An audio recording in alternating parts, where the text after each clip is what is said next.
السلام علیکم۔ پارہ 23 وَمَا لِيَ لِأَعْبُدَ الَّذِينَ فَطَرَنِي وَإِلَيْهِ تُرْجَعُونَ۔ رجل مومن کا عمل ہمارے لیے بہترین نمونہ ہے کہ حق کی گواہی دینے کے لیے دور سے وہ دوڑتا ہوا آیا، توحید کی دعوت میں حکیمانہ انداز اختیار کیا، اپنی ذات سے بات شروع کی، کیوں نہ میں اس ہستی کی عبادت کروں جس نے مجھے پیدا کیا۔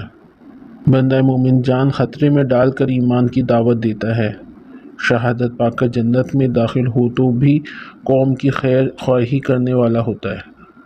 یا لیت قومی یعلمون بما غفر لی ربی وجعلنی من المکرمین۔ آیت 36 سبحان الذی خلق الازواج کلہا۔ جوڑے، اللہ تعالیٰ نے ہر چیز جوڑے میں بنائی جو بقائے نسل کے لیے ضروری ہے، خواہ درخت ہوں، انسان ہو یا کوئی اور چیز۔ اکیلی ذات صرف اللہ کی ہے جس کا کوئی جوڑ نہیں، وہ وحدہ لا شریک ہے۔ آیت 39 اور 40 سورج اور چاند اپنے اپنے مدار میں مخصوص رفتار سے تیر رہے ہیں، اس لیے رات اور دن مقررہ وقت پر آتے ہیں۔ آیت 44 الا رحمتا منا ومتاعا الی حین۔ رحمت الہی، اللہ کی رحمت ہی حادثات سے بچاتی ہے، خواہ خشکی ہو، سمندر ہو یا فضا۔ آیت 51 ونفخ فی الصور۔ نفخ صور، اللہ کا فرشتہ تیار حالت میں آنکھیں عرش کی طرف لگائے ہوئے صور پھونکنے کا منتظر ہے۔ جیسے ہی صور پھونکا جائے گا سب قبروں سے نکل کر اللہ کی طرف دوڑ پڑیں گے۔ آیت 55 جنت۔ جنت وہ جگہ ہے جہاں خواہش کے مطابق ہر چیز ملے گی، رب رحیم کی طرف سے سلام بھی ہوگا۔ آیت 58 سلام قولا من رب الرحیم۔ اصحاب الجنت کو بے شمار نعمتوں کے علاوہ جو وہ مانگیں گے دیا جائے گا، اللہ کی طرف سے جنتیوں کے لیے سلام ہوگا۔ آیت 65 اعضاء کی گواہی۔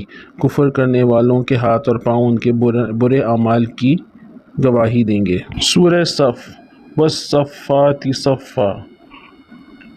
صف بندی فرشتوں کی صفت ہے، نماز با جماعت میں اگلی صفوں کو پورا کرنا اور مل کر کھڑا ہونا، فرشتوں کی طرح صف بنانا۔ صف بنانا نماز کا حصہ اور اس کی خوبی ہے۔ آپ صلی اللہ علیہ وسلم خود صحابہ کی صفیں سیدھی کیا کرتے تھے۔ آیت 40 73 128 اور 160 ان سب میں یہ آیت آئی ہے الا عباد اللہ المخلصین۔ مشرکین اللہ کے مخلص بندوں کو گمراہ نہیں کر سکتے۔ اللہ تعالیٰ مخلص محسنین بندوں کو دنیا میں بھی مشکلات سے نجات دیتا ہے، جنت میں بھی ان کے لیے پرلذت چیزیں ہوں گی اور وہ مکرمون ہوں گے، وہم مکرمون عزت والے، کرم والے ہوں گے۔ اولئک لہم رزق معلوم۔ آیت 41 مخلص بندوں کے لیے نعمتوں والی جنت میں جانا بوجھا رزق ہوگا۔ آیت 60 ان ھذا لہو الفوز العظیم۔ عظیم کامیابی، عذاب سے بچ جانا ہی بڑی کامیابی ہے، ایسی کامیابی جس کے لیے کوشش کرنی چاہیے۔ آیت 62 اذالک خیر نزلا ام شجرۃ الزقوم۔ زقوم کا درخت جہنم کی تہہ سے نکلنے والا انتہائی کڑوا درخت اہل جہنم کا کھانا ہوگا۔ آگے کی آیتوں میں مخلص مومنین کا ذکر ہے کہ نوح علیہ السلام، ابراہیم علیہ السلام، اسحاق علیہ السلام، اسماعیل علیہ السلام، موسیٰ علیہ السلام، ہارون علیہ السلام، الیاس علیہ السلام، لوط علیہ السلام، یونس علیہ السلام مخلص اور مومن تھے، اس لیے ان کا ذکر خیر اللہ تعالیٰ نے رہتی دنیا تک باقی رکھا۔ آیت 84 اذ جاء ربہ بقلب سلیم۔ قلب سلیم شرک، منافقت، سرکشی، بغض، حسد وغیرہ سے پاک سلامت دل ہوتا ہے۔ آگے کی آیت 105 121 اور 131 میں آیا ہے اِنَّ كَذَلِكَ نَجْزِي الْمُحْسِنِينَ۔ انبیاء نوح، ابراہیم، اسحاق، اسماعیل، یونس، الیاس، موسیٰ، ہارون علیہ السلام کے حالات کا تذکرہ آیا ہے۔ نوح علیہ السلام کا کرب عظیم سے نجات، ابراہیم اور اسماعیل علیہ السلام کا ذبح عظیم والا واقعہ، ابراہیم علیہ السلام کا بتوں کو توڑنا، قوم سے بغاوت کرنا، یونس علیہ السلام کا اللہ کی تسبیح کرتے رہنے کی بنا پر مچھلی کے پیٹ سے نکلنا اور شفا سے مایوس نہ ہونا چاہے بیماری آخری حد پر ہو۔ سورہ صاد والقرآن ذی ذکر۔ نصیحت والے قرآن کی قسم کھائی گئی ہے جس سے لوگوں کو یاد دہانی کروائی جاتی ہے۔ ان لوگوں کو شرف اور مرتبہ حاصل ہوتا ہے جو اس پر عمل کرتے ہیں۔ آیت 17 انہو اواب، نبی کریم صلی اللہ علیہ وسلم کو تسلی دی گئی کہ صبر کیجئے اور ہمارے بندے داؤد علیہ السلام کا ذکر کریں، ان کو یاد کریں کہ وہ قوت والے اور بہت رجوع کرنے والے اواب تھے۔ داؤد علیہ السلام، سلیمان علیہ السلام اور ایوب علیہ السلام تینوں اواب یعنی اللہ کی طرف بہت رجوع کرنے والے تھے۔ آیت 24 دو نبیوں کا واقعہ پیش آتے ہی داؤد علیہ السلام کو اپنی غلطی کا اندازہ ہوا تو استغفار کرتے ہوئے جھک گئے۔ کسی کی غلطی دیکھ کر اپنی غلطی کا ادراک کر کے اصلاح کر لینا حالات و واقعات سے ملنے والی رہنمائی ہے۔ آیت 26 وَلَا تَتَّبِعِ الْهَوَىٰ فَيُضِلَّكَ عَنْ سَبِيلِ اللَّهِ، خواہشات نفس کے پیچھے لگنے سے انسان گمراہ ہو جاتا ہے اور آخرت کو بھول جاتا ہے۔ آیت 29 کتاب انزلناہ الیک مبارک، کتاب نازل کرنے کا اصل مقصد یہ ہے کہ اس پر غور و فکر کیا جائے اور نصیحت حاصل کی جائے۔ آیت 32 فقال انی احببت حب الخیر، سلمان علیہ السلام نے رب کی یاد کے لیے مال سے محبت کی۔ ہمیں چاہیے کہ ہم اللہ کی ذکر کی طرف راغب کرنے والے کام کریں۔ ہمیں ہر اس چیز کام سے محبت کرنی چاہیے جو اللہ کی محبت کے قریب کر دے۔ جس بھی کام سے محبت کی جاتی ہے وہ آسان ہو جاتا ہے۔ حضرت سلمان علیہ السلام کو گھوڑوں سے محبت اس لیے تھی کہ وہ اللہ کی راہ یعنی جہاد اور دوسرے نیک کاموں میں مدد دیتے تھے۔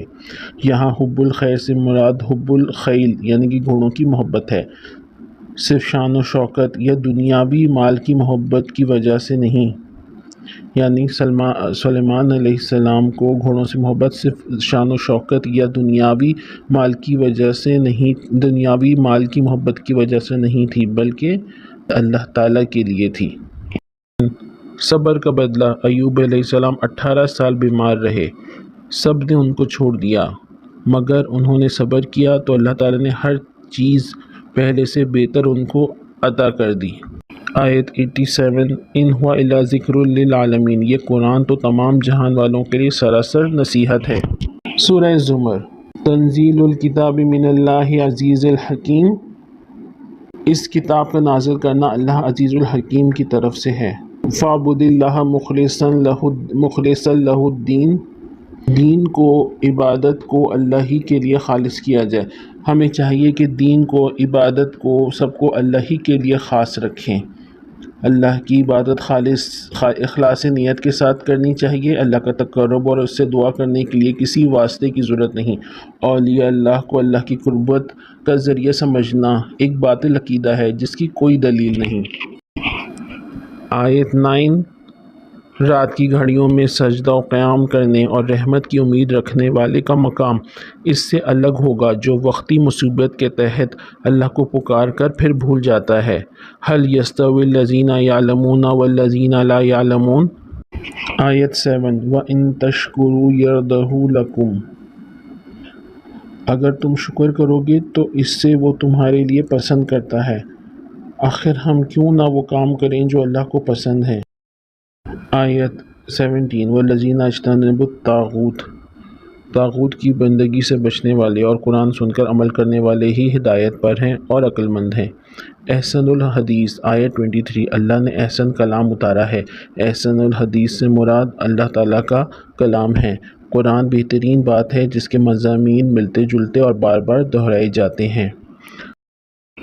آیت 22 افمن شرح اللہ صدرہ للاسلام، جس کا سینہ اسلام کے لیے کھول دیا گیا وہ اپنے رب کی طرف سے نور پر ہے۔ دلوں کی سختی اللہ کی طرف سے ایک سزا ہے۔